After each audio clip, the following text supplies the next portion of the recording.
এই দেখেন, ইনি হচ্ছে বাড়ির ছোট মেয়ে, সারাক্ষণ খালি ছবি টবি তুলে।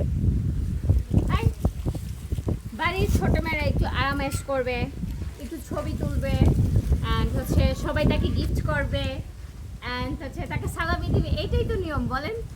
আর বাড়ির বড় মেয়েরা হচ্ছে অনেক দায়িত্ববান হবে, অ্যান্ড হচ্ছে ফ্যামিলির জন্য চিন্তা ভাবনা করবে, ছোট বোনদের আদর করবে, এইটাই তো দুনিয়ার নিয়ম না?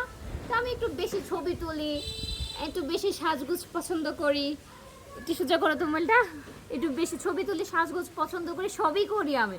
শুধু ওই ঘরের কাজ টাজ এগুলো একটু কম করি, স্পেশাল রান্না ছাড়া আমি রান্না করতে আমার ভালো লাগে না। অ্যান্ড আমি নিজেও যখন হচ্ছে হোস্টেলে রান্না করি, দেখা যায় যে প্রায় বাইরে থেকে খাই, বললে সোজা করে রাখো, প্রায় বাইরে থেকে খাই, অথবা হচ্ছে মাঝে মাঝে রান্না করি। প্রত্যেক দিন রান্না করতে ভালো লাগে না। আমি বাড়ির ছোটো মেয়েটা, বুঝতে হবে এটা আদর যত্নে বড় হয়েছি, যেখানে যাব ওই দিকেও আমাকে আদর যত্নে রাখতে হবে। ওই রকম মানুষ তো পাচ্ছি না, সেজন্য এখনও কোথাও যাচ্ছি না, বাসায় বসে খাইতেছি। ওকে, বাই বাই।